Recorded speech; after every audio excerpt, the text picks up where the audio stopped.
Bu yıl pandemiyanın beterine kasabanın yoğurtusunu Valkanyaşlılar genişten nişanlamadılar. Bu yoğurtuya bağladılar Afgan askercilerine anmak taşın açılmasını. Bu işi Valkanyaşlılar çoktan isterdiler yapma. Monument açıldı Valkanyaş kasabasının primariyasının yardımından. İsteyim söylemeye hani bugünkü o yoğurtu bizim kasabada çok büyük bir yoğurtu. Ben isteyeyim bütün bizim insanlara söylemeye hani hepsi ailelerde olsun sağlayacak. Da olsunlar mutlu, kutlu, bütün hepsi insanlar bizim Valkanyaş kasabanın. Bugün biz açtık güzel bir pamyatnik. Afganistan pamyatniği. Kimani çocuklar hepsi orada gitti bu savaşa. İsteyim söylemeye hani çok zor geldik bu güne kadar ama bu günü biz başardık. Onun için bütün insanlar kim hani çalıştı burada. Primariye lazımdı yapsın bu parkın bütün etrafını. Biz onu yaptık. Daha geldi bu vakit ne zaman bizim Afganistan'da savaşan çocuklar yaptılar kendileri de bu işleri bitirdiler. Onun için onlara da çok bir sağlık isteyim söyleme. Onların çocuklarına da bütün bu historia kalsın da bizim uşaklar bilsinler. Nasıl cenk vardı, nasıl bu zor vakitleri geçirdiler bu isteyim söyleme tabii ki çocuklar ne çık yani onlar açan gittiler savaşa. Onlar hepsi gençti. 18 yaşındaydılar. Şimdi nasıl biz görüyoruz onları var beyaz saçlarla da o insanlar kim hani çekti çok zor vakitleri. Ben isteyeyim söyleme onlara tabii ki hepsine sağlayacak.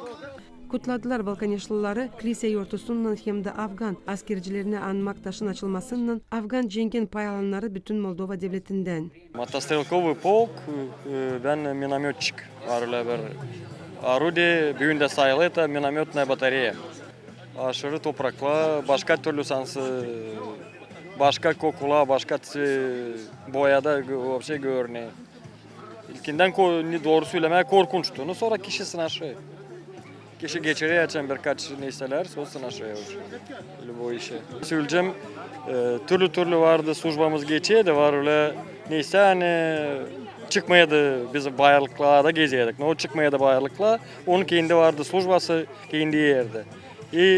Bitki уже yılda, o istedi bizimden çıkma, da o vakit onu öldürdüler. Doğdum Valkanyaş'ta. 79'da priзваться ettim, 79'da da girdim Afgan'a. Партизанlarla по тревоге. Трудно было очень, но ben водитель в основном. Bu gezdim Fayzabad, Calabat, Palikumbri, Gazni, yer gezdim. Zorluk vardı, потому что мы живой mişendik. Alezne. General-Mayor Moldova Devletin İç İşlerin Ministrusu Yuri Keptenaro kutladı hepsi insanları yoğurtuyla. Afgan cengin veteranları yaşlarla gözlerinde akıllarına getirirdiler o çirkin cenge.